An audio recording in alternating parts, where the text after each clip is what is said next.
Everybody knows you've been stepping on my toes, and I'm getting pretty tired of it. You keep a stepping out of line and I'm messing with my mind. If you had any sense, you'd quit. 'Cause ever since you were a little bitty teeny girl, said I was the only man in this whole world. Now you better do some thinking, then you'll find you got the only daddy that'll walk the line.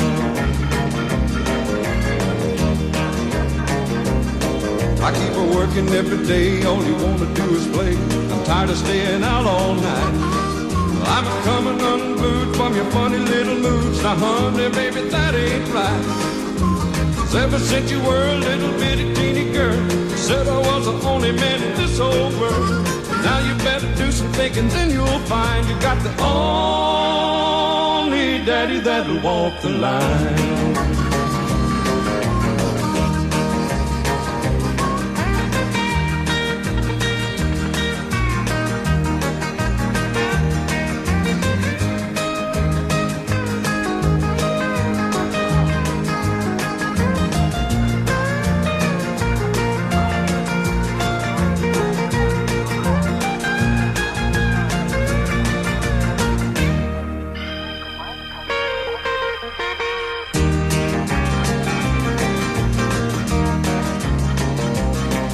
Keep a packing up my clothes, nearly everybody knows that you're still just a putting me on. When I start a walking, gonna hear you start a squawking, and I'm begging me to come back home. 'Cause ever since you were a little bitty teeny girl, you said I was the only man in this whole world. Now you better do some thinking, then you'll find you got the only daddy that'll walk the line. All right, folks, welcome to the Sports Desk here on Herb FM Radio in Baltimore, and we're going up north to Toronto to talk to Ben Nicholas-Smith, who is the baseball editor of the Sportsnet CA up there about the Toronto Blue Jays. So, Ben, thanks for joining us tonight. Just talk about the Blue Jays. They signed Tyler Clifford, who's been bouncing around a lot in the Major Leagues. So just talk about his accusation to be part of this whole bullpen.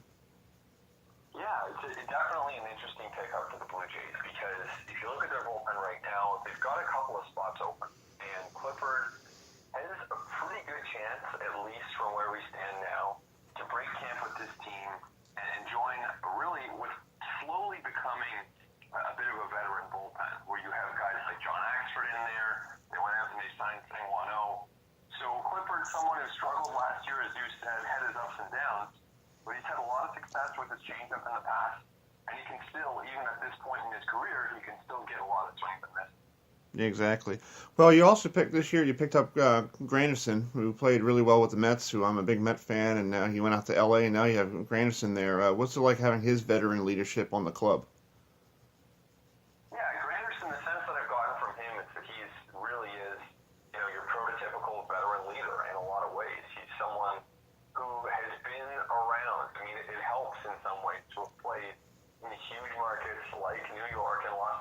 For such a big chunk of his career. So he's seen it all. He has a lot of connections within the game. And importantly for the Blue Jays, he can still hit a little bit. I mean, you look at a guy who even in a down year still produced when he faced right-handed pitching. So that's what he's here to do. If Curtis Granderson can hit the Blue Jays 20 home runs, mostly against right-handed pitching, and kind of be a platoon bat along with Steve Pearce in left field, I think the Blue Jays would really be very pleased with his production. Yeah. Well, today the Blue Jays played a split squad, one against Detroit and one against Pittsburgh. So where were you today? Did you cover both of them, or where did you go? That would have been impressive. So now I'm actually getting a little bit of a breather. My colleague Arden Zwelling is down covering spring training off for us right now. I'm heading back down on Saturday. So today I was just in my office, kind of plugging away on a little work, and I was not at either game. Okay. So what did you see from the reports from both games? Did you see anything that stood out? Yeah, I mean, it seems from the one game in Dunedin that Jay Happ has continued progressing the way that he would want to. That's a big sign for this team. I mean, as much as it's so easy to overlook guys at this time of year, right? We tend to focus on the rookies, and we tend to focus on the new acquisition. And rarely do we pay a lot of attention to guys like Jay Happ, who, for the Blue Jays to have a successful season, Jay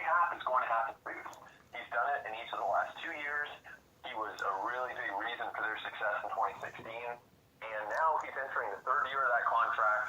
But to me, he looks poised for a big year, and today was a step in the right direction along those lines. Yeah, it seems like, and hopefully the Blue Jays could give him a contract. Are they going to give him an extension, or are they going to keep him, one of those players like Machado here in Baltimore and going to see what the market is and what the season is going to be? Yeah, great question. And certainly with Happ, I think you can make a very strong case for extending him. That being said, Machado is probably looking at a 10-year deal. Happ at this stage, probably a shorter-term contract. But it's funny you mentioned Machado, because the parallels between Baltimore and Toronto definitely exist with infielders, both with the same agent, who are on the brink of free agency, and two of the reasons that next year's free agent class is considered by so many people to be one of the best in recent memory. Yeah. Why does this year's free agent market, not a lot of people picked up any of the free agents? Like, you got Bautista out there, and you got people in that camp there in Florida. It's like for the Scott Boras instead of any of his players. Why was not a lot of people picked up anybody with the market? Is the market so bad? It has been, yeah, for such a big part of the off season. Now you're seeing rumors where guys like Lance Lynn have been really given lowball offers. In his case, reportedly offered $20 million over 2 years. Neil Walker having trouble finding a compelling offer. So I think what we're seeing is for the top guys, and this will obviously apply to Machado. I think personally it will apply to Donaldson too, Clayton Kershaw, players of that ilk. They are still going to get paid because there is no replacing a Manny Machado or a Bryce Harper. You just can't do it. So you have to pay for them. Whereas if you're contemplating a guy like Lance Lynn, who is capable, but not necessarily a difference maker along the lines of a Yu Darvish or a Clayton Kershaw, then you might not be that inclined to make him a huge offer. Right. And I happen to think that you could certainly do worse than offering Lance Lynn a 3 or 4 year deal. But it's interesting that the market's gotten to this point, and clearly a cause for concern, especially among the major league players. Yeah. Well, Ben, thank you so much for joining me tonight. I know you're a busy man. Safe travels to Florida. I'm heading up to New York for the ACC Championship for basketball, so hopefully you get some nice warm weather down there. I am counting on it. I'm definitely looking forward to that. But enjoy the tournament, and thank you for having me on. Thank you for coming on. We'll be right back here on the Sports Desk. Ladies and gentlemen, Mr. Neil Diamond.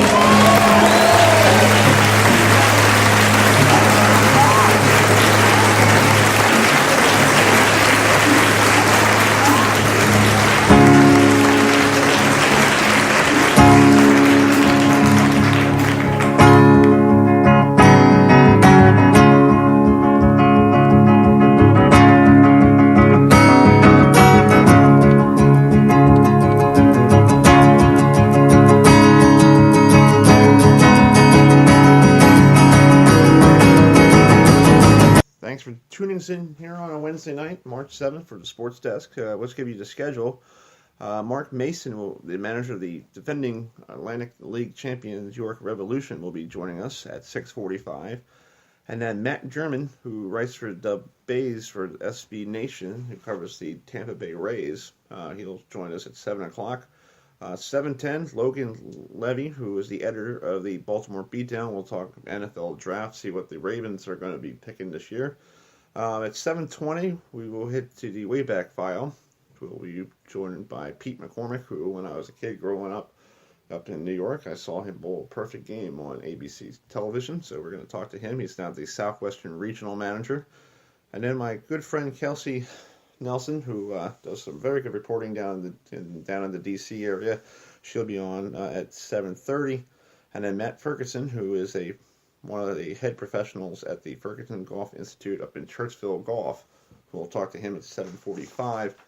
And then Brandon Butera, who is the voice of the Blue Crabs of Southern Maryland. We'll have him at 8 o'clock. And then around 8:15, we'll get an update on Towson baseball, because the Tigers were playing at George Mason if the weather was good today. And then my good friend Trevor Groves will be on the phone with us at 8:25. He'll be down in Greensville, South Carolina, but we'll talk some Clemson sports with him. And then Doug Doughty, who we don't know where in the world is Doug Doughty tonight, but he will be on the train heading up to New York for the ACC men's tournament because Virginia will be facing tomorrow the 9th seed Louisville at 12 noon, the number 1 seed in the tournament. And then we'll wrap up the show with some interviews with Earl Grant and the coach from Northeastern, the lady Coach Coles. We'll talk to her because the women's tournament is underway. So thanks for tuning us in here on Herb FM Sports Radio on Speaker.com and also on iHeartRadio. We'll be right back with we'll play some great music. Right now, we'll have some Pearl Jam with Smile here on Herb FM Sports Radio, waiting for Coach Mark Mason. Don't it make you smile?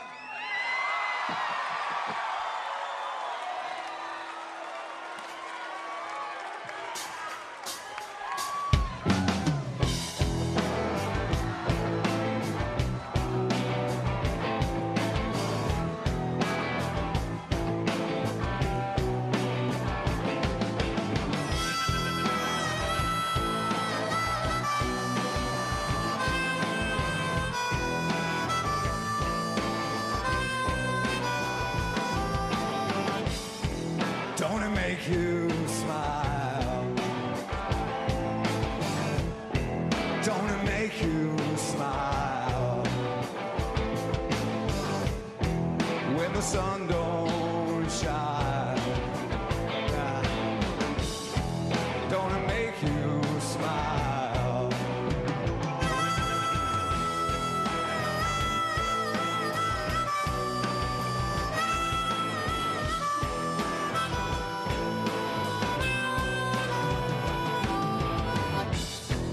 Don't it make you smile? Don't it make you smile? When the sun don't shine, it don't shine at all. Yeah. Don't it make you smile? I miss you already. I miss you always, always. I miss you already. I miss you always. This is how I feel.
All right, folks, that's Pearl Jam's Smile from live album from Hawaii. Speaking of Hawaii, we will have at 8:10 tonight, we'll have an interview with Kate Riley, who we did this week from Longwood University. She is in Hawaii, so that's pretty cool. Let's give you some scores from the ACC men's tournament. And I'm waiting for Mark Mason to give us a call.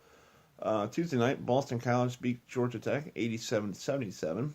Notre Dame, who is going to be playing as we speak right now, coming up at 7 o'clock. They beat Pittsburgh 67-64. And then Syracuse beat Wake Forest last night 73-64.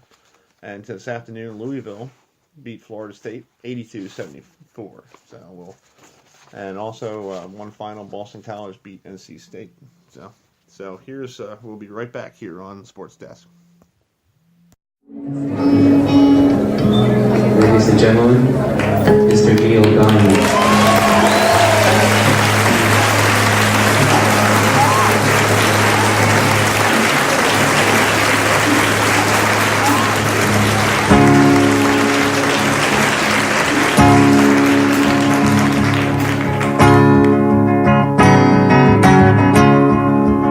All right, folks, welcome back to the Sports Test. We got Mark Mason, the manager of the York Revolution, and last year they won the championship in the Atlantic League, and they're the defending champs. So, Mark, thanks for joining us. Let's talk about winning the championship last year. What was the feeling like winning a championship?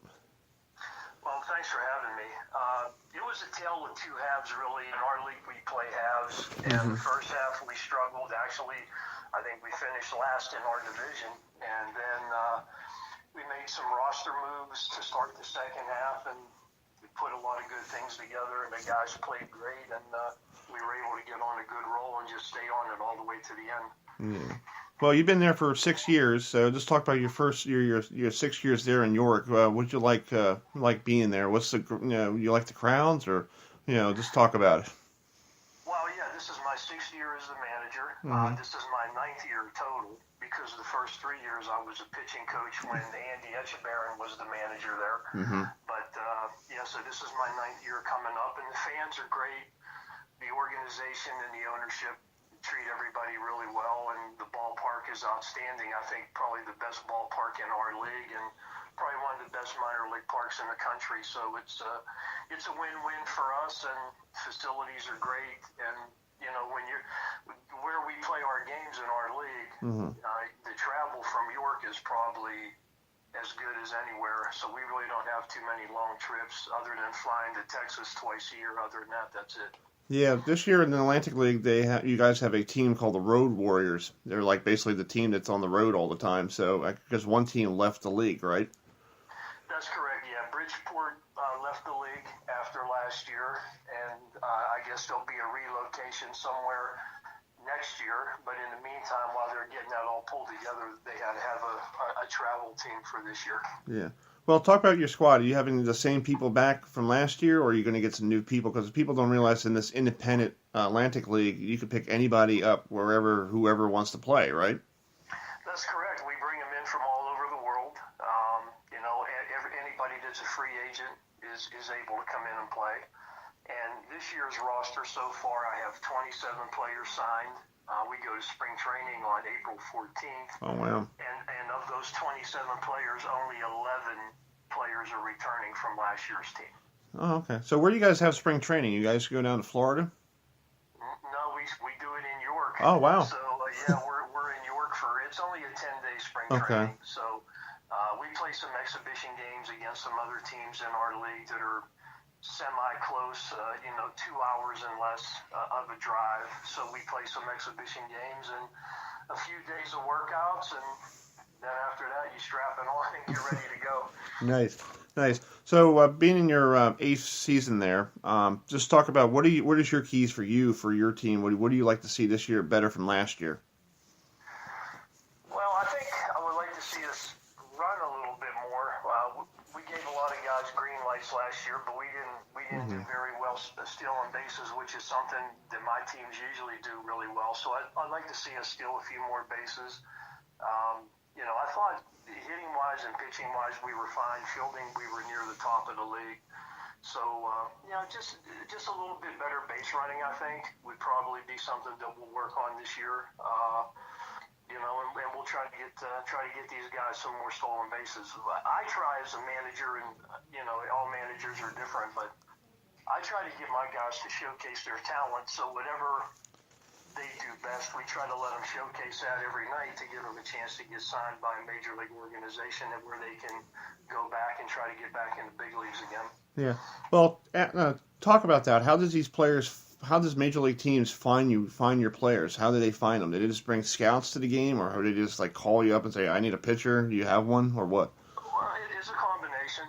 There's scouts there every night, so our league it's heavily scouted. Mm-hmm. And we do have scouts that'll call and ask our opinion about certain players in the league, or if they're looking for a AAA pitcher or a AA pitcher, could we recommend somebody? And, so that's usually the way it goes, but most of it is through scouting.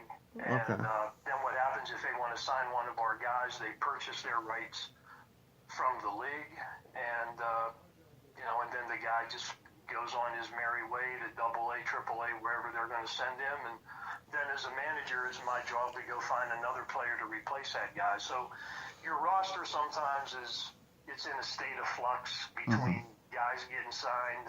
Unfortunately, guys get injured, and then the other side of the coin is sometimes guys don't produce well, and you release them. So it's a combination of a lot of things. It's a work in progress a lot of times. Usually the teams that have the least amount of turnover or the least amount of transactions, they're usually the teams that do the best overall. But, Yeah. Our mission is to put on a good show for our fan base, put a good product on the field.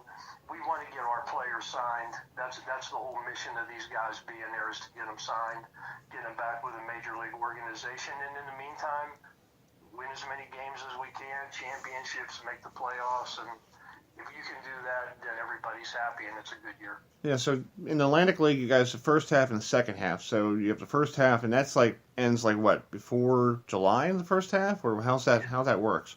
Yeah, usually it's right around the All-Star break, so Okay. around the 8th, 9th, 10th of July is usually when that first half is over. Okay. And we have two divisions in our league, so the two division winners of the first half automatically qualify for the playoffs at the end of the year. And then you get into the second half. So after the All-Star break, everybody starts out 0-0. Oh, okay. So Yeah, and you start over again. So. that's cool. And, Yeah. About playing Lancaster, or Lancaster, whatever how you say it. How's it like just going across? You guys are only 2 minutes, 3 minutes away from each other. It's about 30. It's about 25 minutes. Yeah, but it's But we yeah. commute that. Yeah, we commute that one. We go over there and play them, and they come to play us. And then after the game, you jump back on the bus, or a lot of guys will drive their own vehicles over, back and forth. So that's the only one that we commute, though. Yeah. Everything else is you're there for 3-4 days or longer. Yeah. The last time I was up there, this is years ago, Brooks Robinson, does he still help you guys up there, or did he sell it to different people? Brooks is still part of our ownership group Okay. there. Yeah, he was actually came out on the field last year when we won the championship. We actually clinched the championship game at home in front of our fans. So they did the presentation and everything right there on the field, and Brooks was there for that. So it's always great to see him. He's a wonderful guy, and the fans absolutely love him. So it's always a good time when he's around. Yeah. Well, Mark, thank you so much for joining me tonight. I know baseball's around the corner. I know today we had some snow, but hopefully this snow will go away and we'll have spring weather, and baseball will be in April in a couple months. Yeah, it'll be here before you know it. So thanks for having me. It was my pleasure. All right. Thank you so much. Have a good one. We'll be right back here on the Sports Desk.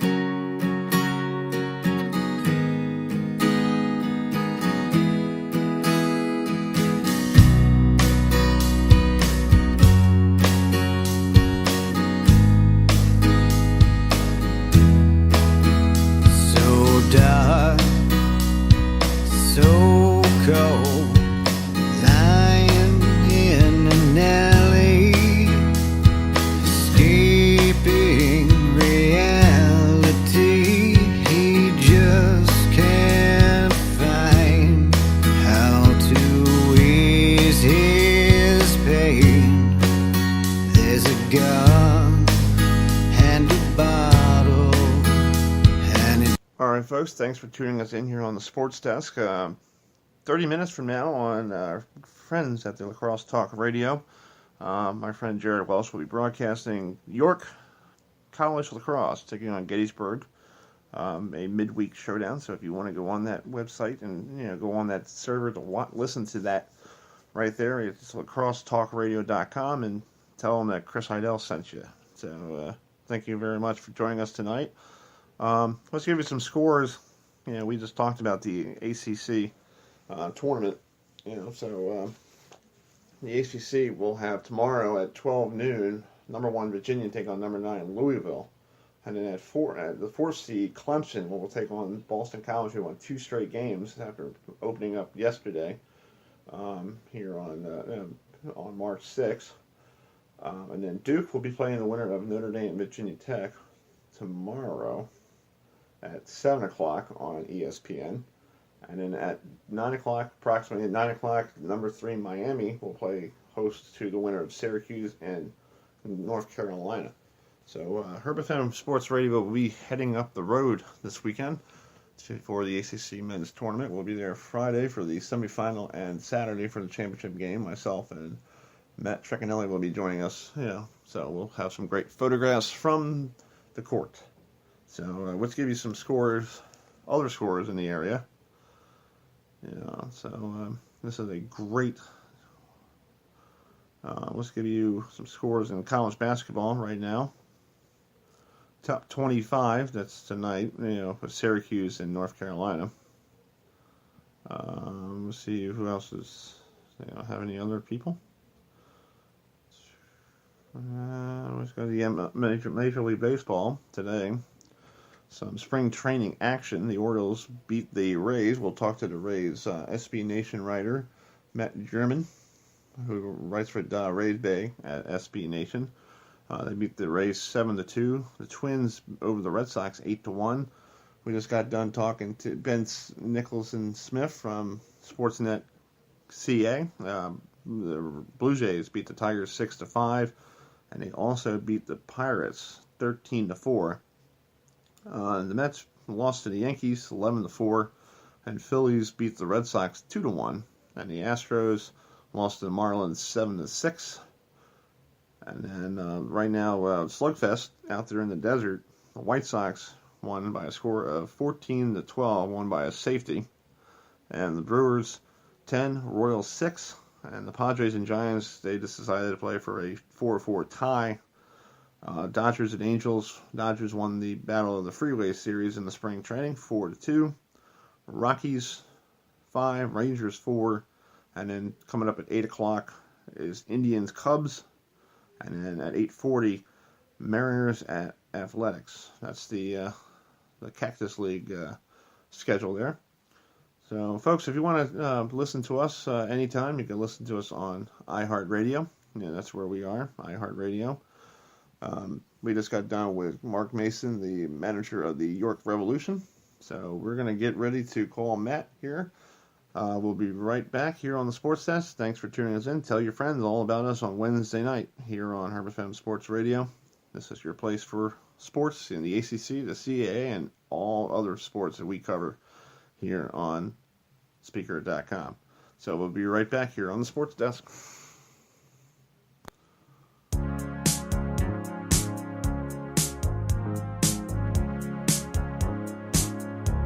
No New Year's Day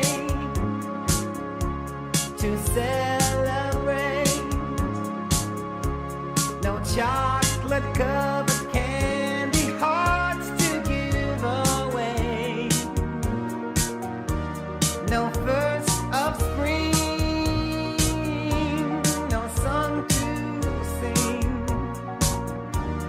In fact, here's just another ordinary day. No April rain, no flowers bloom, no wedding Saturday within the month of June. But what it is something true, made up of these three words that I must say to you. I just called to say I love you. I just called to say how much I care.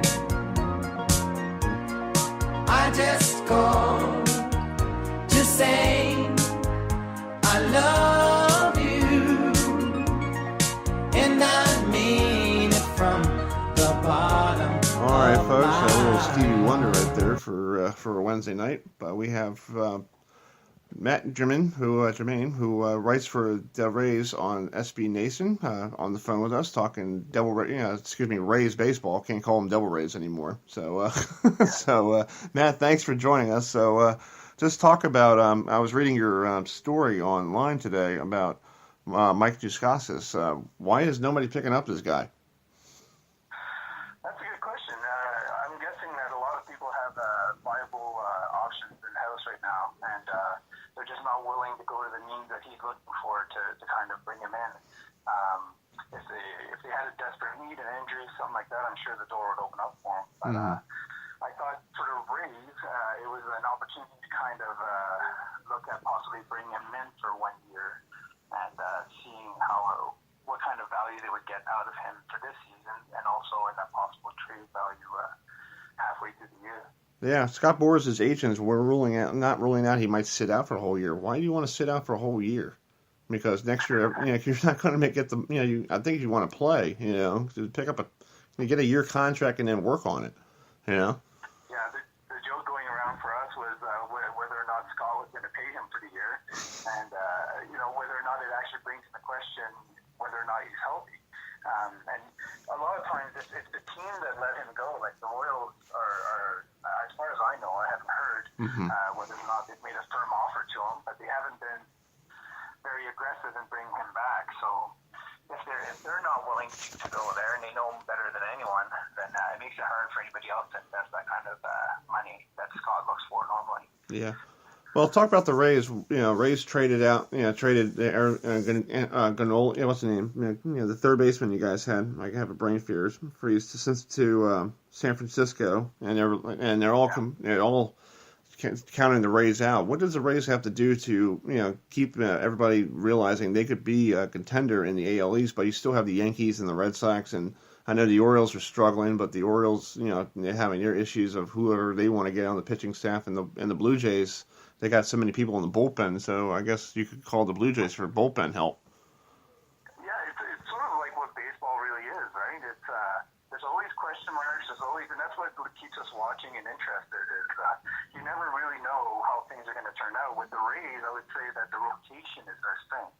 Now, when you start the rotation off with Archer, Snell, and then you have Feria and Eovaldi behind them, I mean that's a pretty strong front four. And then the biggest difference you're going to see this year, and the reason they just let Scribner and McGowan go, was because they have so many young electric arms ready to take over in the pen, and that is sort of what I think they're working towards with the four-man rotation they're talking about, is to take a look at those guys, give them the room to actually perform in the show, and see what they get out of them. And so, like, three of those guys are throwing over 100 miles an hour.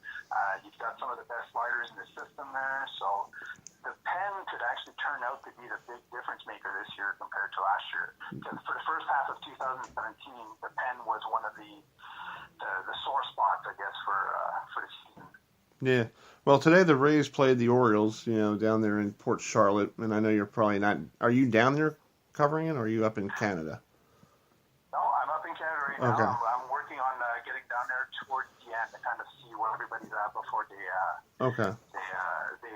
finish camp, and then after that, have a better idea of where the season starts. And I'm actually going to go and hike up north afterwards and watch 2 games out at the Olympic Stadium between the Jays and the Cardinals. So I have an affiliation with the Olympic Stadium, so I think whenever I can get in there and watch baseball, it's a lot of fun. Yeah. So, what is your take from? Did you see the reports today? What did you see from that game? Because it looked like the Orioles, they jumped on. They scored like 5 runs in the 5th inning and took the lead. Pretty much. Yeah, I think a lot of the pitchers are working on things, and it's hard to take everything at face value. A lot of times they'll be just trying to iron out one pitch, or they'll be trying to work on one specific thing, and so it's hard to take those spring training stats at face value. What I would say is interesting over the last 2 days is Willie Adamus and Jace Bowers are showing the power that they have and the impact that they could have on the Rays lineup if they're called up early enough. Which those 2 guys, you put that at shortstop and at first base or in left field, and it changes the makeup of the lineup, lengthens it quite a bit. So the power they've shown and the opposite field for Willie Adamus twice already. Yeah. I think it's exciting to watch. Yeah, well, talk about the pitching today. It looked like Snell did a good job, for 3 innings, and then Banya came in and kind of, gave up 4 runs in 1 inning. So I guess that's that person might be one of those pitchers that the Braves might, he came from Arizona. So what do he has to do to improve? Banda has to work a lot on his control, I think, is what they're looking at. He's already one of the hardest throwing lefties in the big, even. If you look through Fast Pass and all the strongest pitchers, he's right up there with Snell. So he has the chance to actually develop into a really great starter.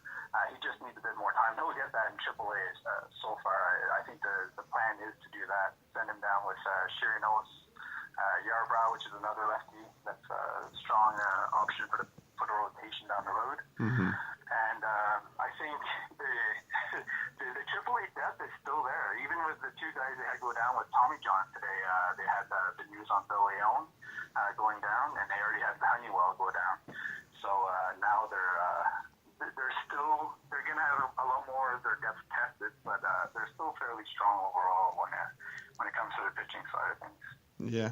Well, talk about SB Nation. Talk about the Tampa Bay Rays site, Del Rey's Bay. Talk about that. Who started it and how you got involved with it? That's an interesting conversation. Yeah. So, in terms of the site itself, I know that it's been around for a very long time. They're very dedicated. They're a strong crew.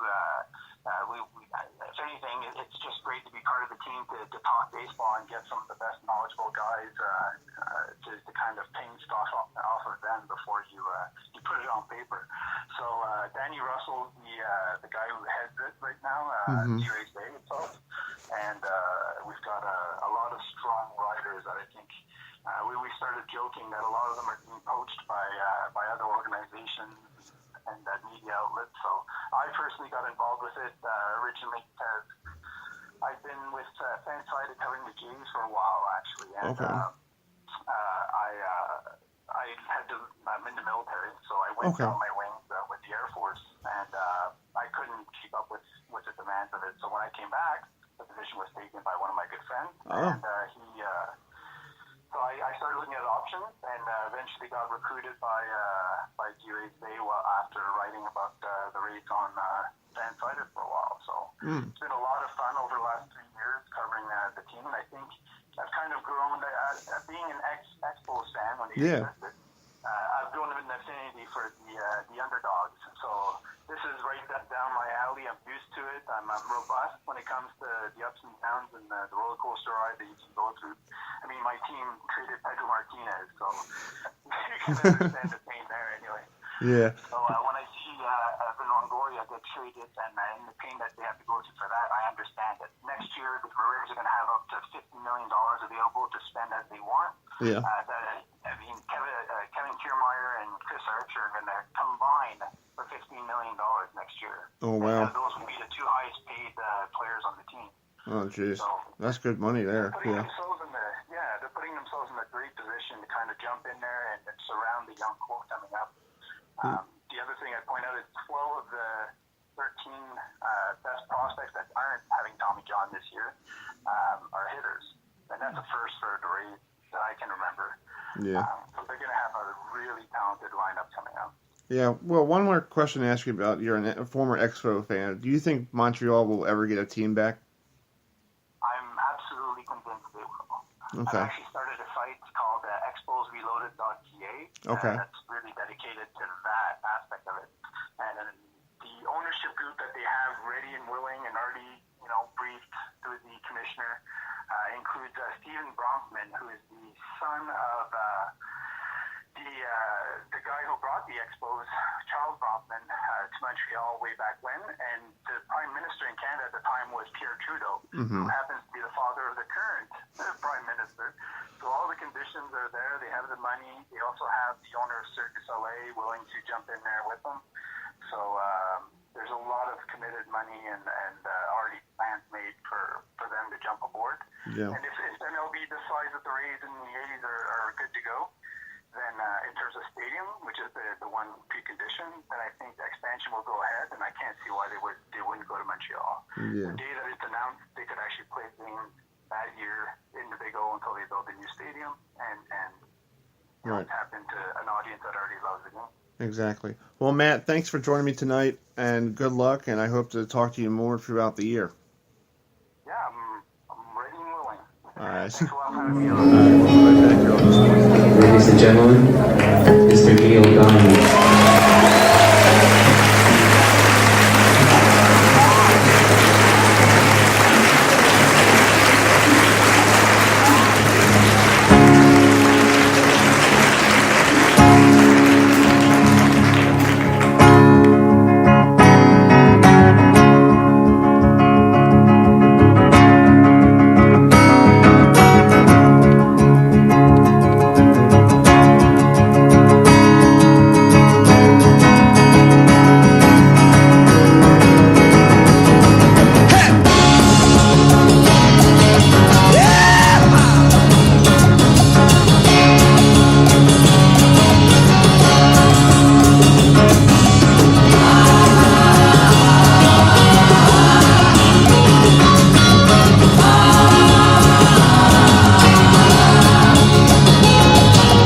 Later she got painted eyes, have a way of taking to you, cut your heart out for the prize, while a bitch sings hallelujah. Neil Diamond there for your Wednesday, and we have Logan Levy with us, who is the editor of the Baltimore Beatdown, on the phone with us right now. Logan, thanks for joining us. The NFL Combine was last weekend. I guess did you get a chance to watch any of the Combine? Yeah, I was covering the combine for Baltimore Beatdown, just watching what they call the underwear Olympics, right? Just checking off the boxes. I just want to say this before we get into it. You know, for me, the combine serves two purposes, right?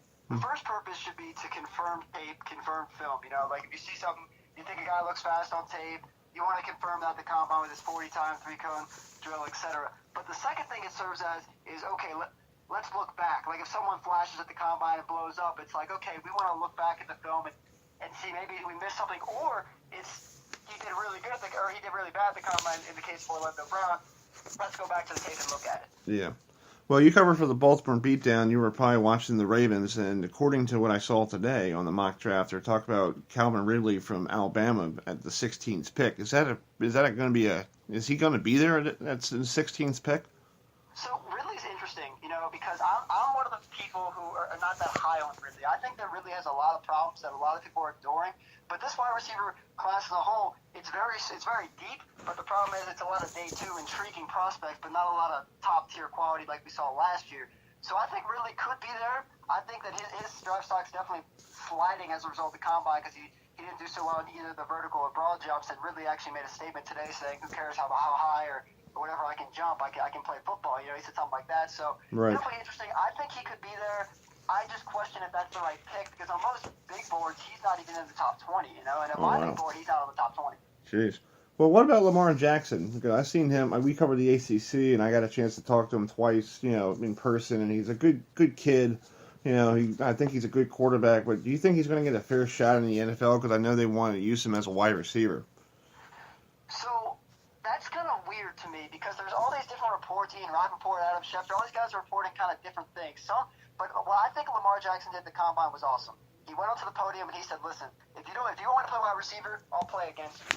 And that's what he has to do. And it's not right. It's not fair because he is a talented quarterback, and I think he deserves a shot in the league because of what he did in college. I mean, the guy put up crazy numbers in college. Oh, yeah. He was very productive for a Louisville team that really wasn't that good last season, but I think he deserves definitely a shot. And honestly, with the way things have been going and depending on what he did at the combine, I wouldn't be surprised if he got selected in the second. I think a second round draft pick for him is where he's going to wind up, unless there's just a run on quarterbacks in the first round that pushes him up. But I think he's worthy of a second round pick as a quarterback. Yeah.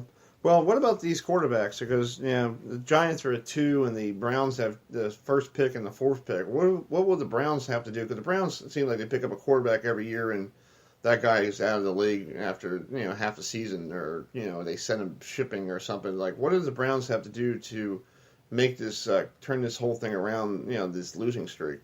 So you must have been checking my Twitter timeline. I'm a big Browns guy. I know I cover for the Ravens, but I'm a big time Browns guy because I like what they did with bringing in John Dorsey as their GM. They have so much cap space that they probably don't even know what to do with it, and they have so many draft picks in this upcoming draft in the future that it's like they're like too big to fail. And I think that there's so many different routes and avenues that they could possibly go that it's going to be worth monitoring. I mean, most people are saying maybe they're going to take Darnold with the number 1 pick. I mean, there's some that say they could take Barkley. For quarterback, if it were me and I'm the Browns, I'm going out and get a veteran guy. I mean, personally, my guy would be Kirk Cousins. I would go out and give Kirk Cousins outrageous amount of money because they can do it. And I would draft Barkley and Minka Fitzpatrick with the 1 and the 4th overall pick. But they could trade down. They could trade out of the first-round pick to maybe a team like the Jets who want to jump up and get their guy. And they could trade down and accumulate more picks and get more draft capital to turn it around. But I think the down days in Cleveland, I think, are coming close to an end for sure. Yeah. Well, I think you guys should pick up Bradley Chubb because I met him at the ACC championship game, and he seems like a cool kid. You know, except for he spit on. I'm a Seminole fan. And he spit on my logo, and I talked to him for a couple minutes about that, and he goes, "Sorry, dude." Yeah, I'm like, "It's all right, man. Yeah, I'll let you go." Yeah, but no respect for the logo. yeah, he spit on the logo after beating Florida State this year. He got all. I guess when NC State beat him. Yeah, when Florida State lost to NC State, and he must have went to the center of the field and took a spit at, like spit on the logo or something like that. There's videos of it, What's worse, spitting on the logo or planting another team's flag on the logo like Baker did? Yeah, I know. I'm like, who cares? The spit is, Baker was pretty funny on that one, No, but I think Bradley Chubb cemented himself after the combine as a top 5 pick. I don't think that there's no way he's getting past the Colts at 3. I'd be surprised if the Giants took him just because of what they have around them and everything like that. I'd just be surprised if they didn't address, because they have much bigger needs at defensive line for sure, because they got JPP and Olivier Vernon. So I would be surprised, but I think the Colts, they need a strong defensive lineman, defensive end like Chubb, you can almost lock it in that he's going to go to the Colts at 3, unless the Colts somehow trade back. But I don't think that's that likely. Yeah. Well, I was also looking today. Miami, if it happens, in April, they're going to pick Baker Mayfield, but they already have a quarterback in Tannehill. So what do you need Mayfield for? So the whole thing with that is not a lot of people like Ryan Tannehill, and they forget that he had a solid 2016 campaign before he got hurt, and then Matt Moore took over, and then lost in the first round of the playoffs. But that's just people just not being content with Ryan Tannehill, who is just an average starter. And Mayfield is not projected to be your average starter. He's a difference maker. He's my number 1 ranked quarterback in the draft. But Mayfield's best fit for me would be the Jets. But I think the Dolphins, they have an interesting option at 11 too. I mean, they could be in the potential running for Ridley as well if Jarvis Landry doesn't, whatever happens with that, because the reports are suggesting everything. They might trade him. Who knows what's going to happen with him. But the Dolphins are definitely an interesting team to look at. I'd be surprised if they went quarterback in the first round just because they have Tannehill, but I wouldn't rule it out either. They are them and the Chargers are the wild card quarterbacks. Yeah. Quarterback market. Well, talk about Baltimore Beatdown. How did that get established? So Baltimore Beatdown is affiliated with SB Nation. Okay. So we work with them. We're the best Ravens coverage in Baltimore. That's what I like to say. We cover everything from the draft, free agency, regular season, everything like that. Baltimore Beatdown, the managing editor is Kyle P. Barber. He's a good guy. I'd recommend checking it out if you're a Ravens fan. We cover everything. We cover just basic NFL coverage, anything from the Underwear Olympics, free agency, everything like that. But we also have a podcast that we're affiliated with that I host with someone else called Purple Rain Show. Definitely check that out. We actually just had Duff Goldman, the Cake Boss guy, okay, on Love the Show last week. We talked Cake, we talked Ravens because he's from Baltimore. Right. So Baltimore local. Yeah. Well, I have a little thing to tell you. My uncle had a art studio, and he bought his place to turning into Ace of Cakes. Oh, nice. Yeah, so I never met the guy, but I heard the stories, so I was like, that's cool, So it's a little tidbit there. Well, Logan, thank you so much for joining tonight, and I hope to get you on before the draft, and we'll see how this whole draft thing comes about, and see if all these people pick the right people, and if stuff that we see it's kind of different. I'll give you some breaking news. They won't. Yeah, I know that. The right people. I know. It's fun. That's why they do the draft. That's why. For sure. I'll release 10 mock drafts and none of them will be right. Yeah, exactly. All right, Logan, thank you, sir, and I'll talk to you down the road. All right, man. Thanks for having me on. All right, we'll be right back here on the Sports Desk.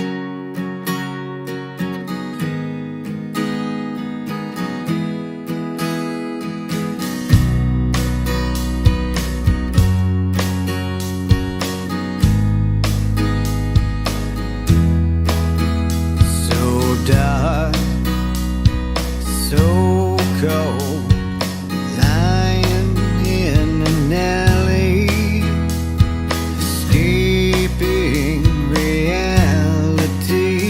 He just can't find how to ease his pain. There's a gun and a bottle, and it doesn't know which to swallow. A decision of what to do, what to do, what to do. Pull the trigger, it's so much better.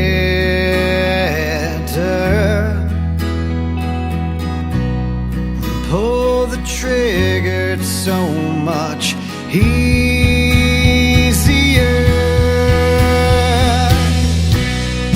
Pull the trigger, it's so much faster. But there's got to be more to life than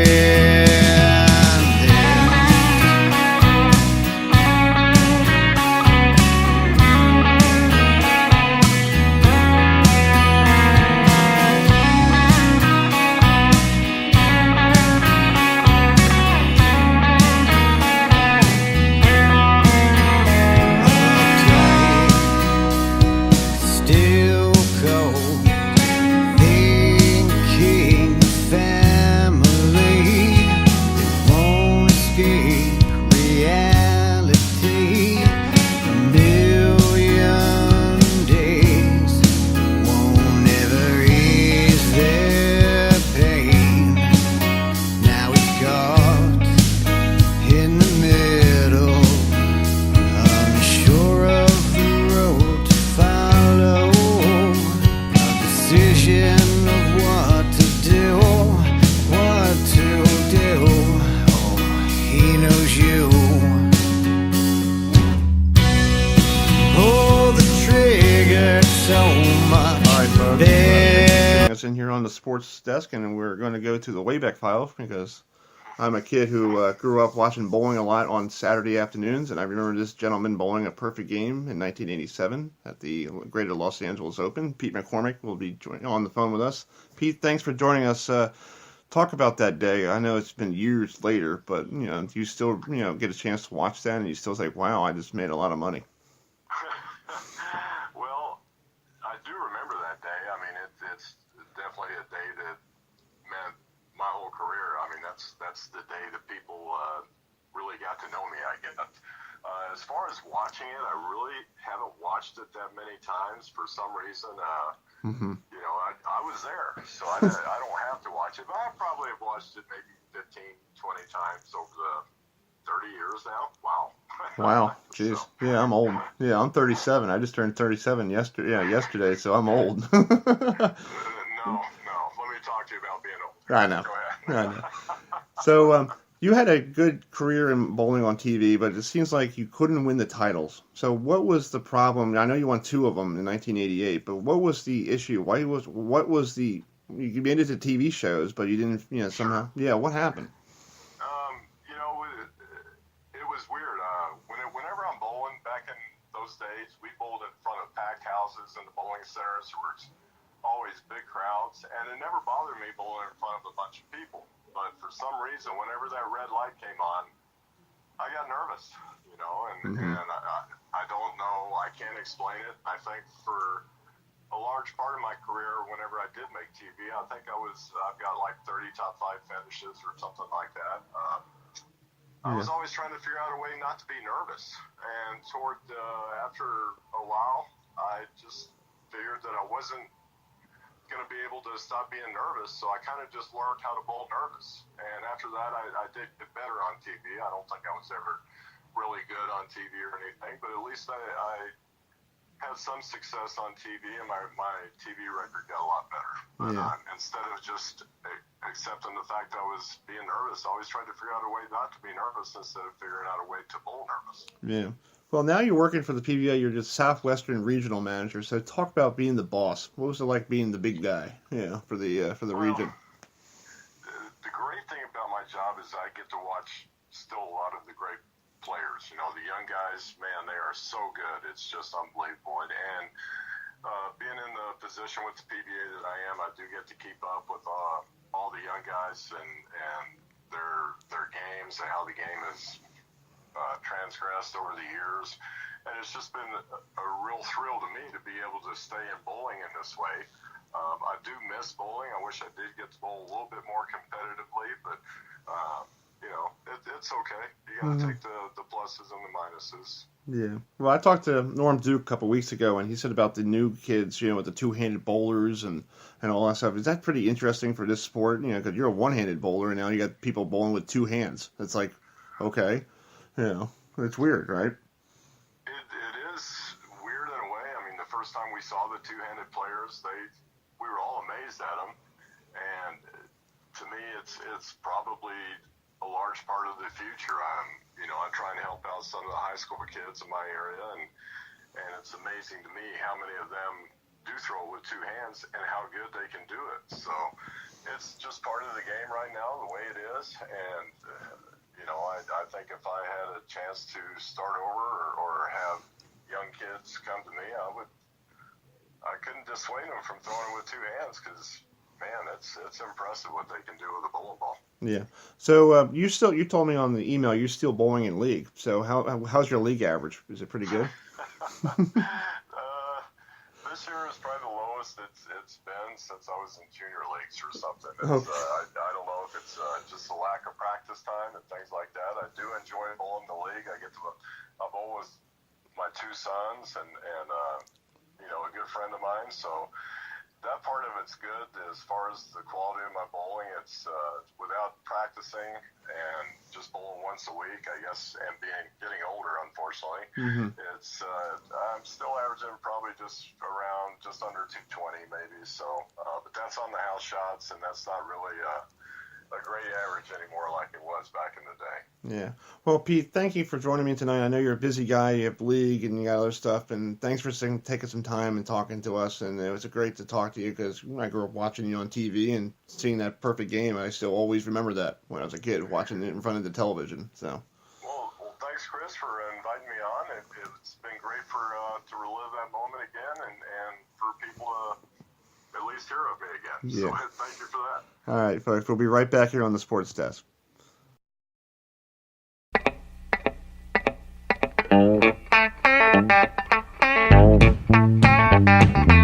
Yeah, here comes Amos. Now Amos Moses was a Cajun. He lived by himself in the swamp. He hunted alligator for a living. He just knock him in the head with a stump. The Louisiana law gon' get you, Amos. It ain't legal hunting alligator down in the swamp, boy. Now everybody blamed his old man for making him mean as a snake. When Amos Moses was a boy, his daddy would use him for alligator bait. Tie a rope around his waist and throw him in the swamp. Alligator bait in the Louisiana bayou. About 45 minutes southeast of Thibodaux, Louisiana, lived a man called Doc Millsap and his pretty wife Hannah. Well, they raised up a son that could eat up his bait and groceries. Named him after a man of the cloth. Called him Amos Moses. Yeah.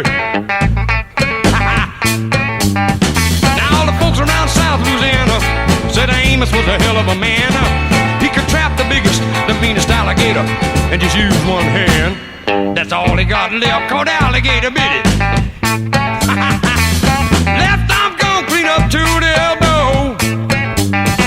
Well, the sheriff got wind that Amos was in the swamp trapping alligator skin. So he stuck in the swamp, gonna get the boy, but he never come out again. Well, I wonder where the Louisiana sheriff went to. Well, you can so get lost in the Louisiana bayou. About 45 minutes southeast of Thibodaux, Louisiana, lived a cat called Doc Millsap and his pretty wife Hannah. Well, they raised up a son that could eat up his weight in groceries. named him after a man of the cloth. Called him Amos Moses. Sit down on him, Amos. Make it count, son. About 45 minutes southeast to Thibodaux, Louisiana. Well, folks, a little Jerry Reed right there, and we have our Kelsey Nicole Nelson with us, who does a very good job on the radio for 13, Fox Sports and also the Big East women's basketball. So she's on the phone with us. So, Kelsey, thanks for joining us. Talk about basketball in the DMV.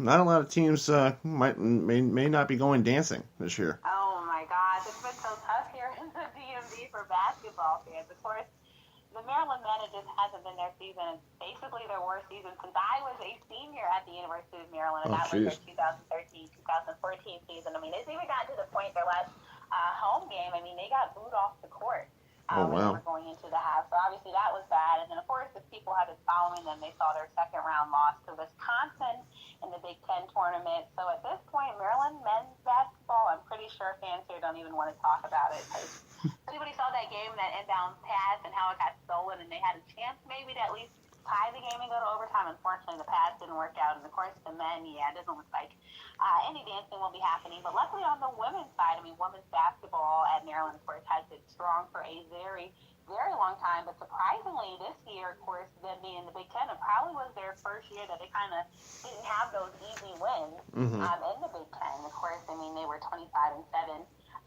regular season, and then they had a Big Ten tournament loss to Ohio State, but they should still go dancing as they sit at number 17.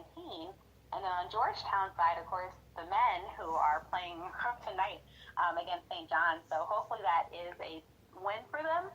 They did sweep St. John's in the regular season, so hopefully that's another win. But at the same time, those were heartbreaking losses for St. John's. Those games go close. Yeah. So hopefully Pat Ewan's team, will be able to make the third time the charm. And then, of course, the women on Georgetown side, they actually had a big win in the Big East tournament over Villanova, who they were not expected to beat as a number 6 seed, the Georgetown women. And then, unfortunately, though, they were knocked out of the tournament. But Georgetown women's basketball program, I will say, they have continued to grow, and I'll say definitely watch out for them. I know they lost to DePaul in the Big East tournament, but watch out for them next season because they have a young team that's continuing to grow, and they have that speed. But, this year it doesn't look like dancing will be happening a lot. But I will say for the Georgetown women's team, I think they will be able to go dancing. So they're waiting for selection Monday. Well, we have. I talked to the coach at Delaware, who was the coach at Georgetown. Coach. Seriously. Yeah. So, what was like having her? Did you cover when she was there? I was actually a grad student when she was there, but so I did get to go to games, but it wasn't covering professionally. Where now I am covering professionally, of course, for the Big East. But I remember her; she was very good at Georgetown, and I know she was, excited to see how they've grown this season. I mean, Deanna White is doing amazing stuff. They have Cynthia Petke, Michaela Vincent. They have such a strong group of leaders on the Georgetown team, but especially Deanna White. She's just such a fun product to watch there. Yeah. Well, with tonight's Big East basketball between Georgetown and St. John's, it's pretty cool that Chris Mullins and Patrick Ewing, at the arena, like the old days. But I was hearing today on the radio. I was listening to the Fan up in New York. Patrick Ewing's on and said that's like years ago, folks. It's not not something new. Right. I mean, they were used to going at it. And of course, Georgetown and St. John's, let's be honest, we know each other very well. And I mean, if we're honest with ourselves, they both have been struggling in the Big East. So, of course, whoever wins this game tonight, it'll kind of be the better of the two. It's number 8 versus the number 9 seed. But I will say for Georgetown, I mean, I think they've been playing solid basketball. We all have to remember Pat Ewing is in his first season, and I think some people forget that, and they're kind of really tough on them.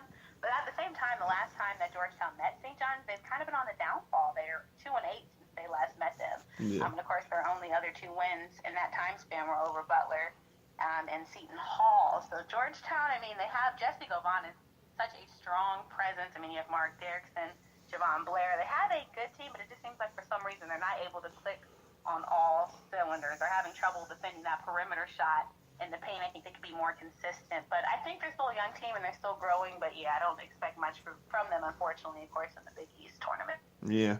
Well, let's talk about back to Maryland. What does Ralph Friedgen? What Turgeon have Ralph Friedgen? He's coming to help out DJ Durkin in football, but I'm thinking Ralph Friedgen. But Mark Turgeon, Yeah, what does Bart Turgeon have to do? Because he's been there for 7 years, and and Maryland fans they're expected going into the tournament, maybe Sweet 16, maybe Final Eight, but now it's like every year it's one and done in the Big Ten tournament. Last year we saw them down at DC and they lost to Northwestern. Yeah, like it was a game that we expected them to win. Right. They had the hometown crowd there. Right. You're right, and they lost it. But I will say this Maryland team, since Melo Trimble left, I think they're still trying to find that identity. Of course, Cowan has stepped in, and I think he's a good solid player, but he's not your Melo Trimble. They do have shooters, and they also, of course, had the injuries this season, which hurt them. But some of their losses were just like you just watched the game and you didn't see how it happened. And I think Mark Turgeon, I think he was so used to having a good, solid squad. He always usually has those superstar players, but I think this season he's really still been trying to figure out, how to make it best work. I mean, I think the three ball, you have Bender who can shoot the three ball very well. And again, Cowan is kind of like a Melo Trimble in the fact that he likes to drive in the paint and get those easy layups and those easy baskets. But Maryland basketball, they have to be consistent, and that's the problem that they've had. And as I said, it's horrible, but at this point, Maryland, that last loss they got, it marked their 9th loss by fewer points this season. So they have had a lot of heartbreakers, but again, as we said, they're probably not going to go dancing, and this is the first time since 2014. And then now they're just hoping for, a berth in the NIT tournament. And for a Maryland basketball program and for a school that has been built on basketball and has a legacy of basketball, it's hurtful. It's very hurtful for Turks fans to see what's going on with this team. 'Cause I don't think anybody can say they don't have the talent. They have the talent. It's just it's not coming all together full circle. So Mark Turgeon, I think, in this next recruiting class is going to have to find a way to kind of get that spark on this Maryland team so they can have a spark and hope to go dancing next season. Yeah. Well, talk about you have a podcast, right? I was just looking on your Twitter. Yeah. Talk about it. You just did one today, so talk about that one. So. Sure. So the podcast we do is called Listen In with K&N. And basically it's twice a week, and it's for an hour, and each and every week I bring in special guests to just talk the latest breaking news in sports. So, of course, we have fun with it. We talk about fun topics, but also we're not afraid of controversy. So, like this week we talked about DeMar DeRozan, and you had Kevin Love coming out talking about mental health, and that's something that we don't see athletes come out about. So that was a huge topic, and kind of how DeMar DeRozan coming out, I think, and that inspired Kevin Love. I think that was huge. And then on the college basketball side, we talked about UConn women's basketball, and if they're hurting the game by being so dominant and having these huge wins. That game over Cincinnati, they held Cincinnati scoreless an entire quarter. They were on like a 38-0 run. And we're talking about, is that good for college basketball as women's teams are still trying to find ways to save seats? But if people want to listen, it's available on iTunes and Google Play, and they can easily download it, as well as Fox Sports Radio, 1340am.com. All shows can be played there as well. Yeah, I think I'm going to download it when I have to take that train ride into Madison Square Garden. So I'll probably see. Yeah. Hey, yeah. It'll be a perfect listen for your train ride. Yeah, exactly. So you do the Big East digital stuff, and I saw some stuff you did. So how was doing sidelight reporting for that? Sure. It was a great experience, and especially since I got to cover Georgetown, which I'm from the DMV area, and then I went to Georgetown for grad school. So it's kind of cool, of course, covering in the the court that I kind of grew up in. Honestly, I grew up going to Georgetown games and watching all the great players that came from the program. So now to be on the sidelines, honestly, it's kind of surreal to me that I used to sit in stands there at the historic McDonough Arena. Now I'm on the sidelines, and honestly, women's basketball there, the women's team is so great. The players are great, and the fans, the dedicated fans that come out each and every game, have been fantastic. And I always have a great broadcast crew to work with, so it's just been cool to grow. And then I think it being a digital network, it shows how big digital is going now in media. And now people can watch the games on the Fox Sports Go app or go online to the Big East Digital Network. But it's been a fantastic experience watching those girls, especially after the shout out to Cynthia Pecky. She was my last interview, and she's just had a terrific senior season. Yeah. So just again, watching that team grow, it's nothing like it. In sideline reporting, I get to get all the good side stories and tidbits from the game. Yeah. Well, it seems like, because I was watching, it seems like you have fun. I didn't get a chance to watch it on the Fox Go app, but it seems like you're having a good time doing all this stuff. Oh my gosh, yes. It keeps me busy, but the Big East, I think the Big East is coming back. I will say, Chris, I think people for a while, the Big East, when the schools change and everyone talks about the old Big East days, we talked about Pat Ewing and Mullen, but I think the Big East is trying to make the comeback into being that conference that is known for good basketball. I mean that on both the men's and the women's side. There's a lot of good basketball being played. on both sides of the ball. So I think the Big East is starting to make a comeback, and hopefully people start to take notice. You know, and it won't just be our big powerhouse ACC tournaments and even the Big Ten that has grown in basketball. Yeah. So it's pretty funny with the Big East. The Big Ten had to play last weekend in Madison Square Garden, and Right, the yeah, week before, yeah. To me, I was like not even involved with that because I'm like, it's supposed to be this week, dude. Yeah, not Right? like. I think everybody was thrown off by that. Like, I understand they wanted to go to New York, but I think me and you both covering that tournament last year here in D.C., Yeah. I honestly was like, why don't they? D.C. is still a great city. Like, I know New York is great, but I don't think I don't think it helped them because, of course, everyone gets used to the tournament being at the same time, but then moving it up a week earlier, Chris, so many people I talked to were like, wait, the Big Ten already happened? Like, Maryland lost? Like, when did all this happen? Yeah. Everyone was still lost. Well, That was earlier. Well, it's that you know, I was watching on TV. I was looking at the schedules, and normally the Big Ten has their championship game on a Sunday, right before selection Sunday. Right. Now this year is the American Athletic Conference championship game at 3:30. I'm like, who's going to watch that? Yeah. Yeah. Let's be honest. I would love to see the ratings after that. Cause Well, they did good last week with Wichita State and Cincinnati. So I guess if there's what a game that was. yeah. So if they had those two at the end, that might work. Yeah. So. Yeah, I mean, and I think honestly, March Madness. I mean, that's a time when we all get into college basketball. That's even when you have non-sports fans wanting to tune in for college basketball because it's always great, and you always have those Cinderella teams, you know, that want to do great. Like, I know when me and you were there watching Michigan last year when the Big Ten tournament, it was so cool to see. Remember they had the problems with the bus getting there. Yeah. The plane. It was just a perfect story for them. But I think also the only thing that the negative side of it, though, I think with the FBI investigation into the NCAA, that's also kind of shedding a negative light, honestly, on some of the March Madness stuff happening now. Well, Kelsey, thank you so much for joining me tonight, and safe travels, whatever you're doing this weekend, and hopefully catch up with you down the road. Yeah, thanks so much, and thanks so much for having me on. All right, we'll be right back here on the Sports Desk.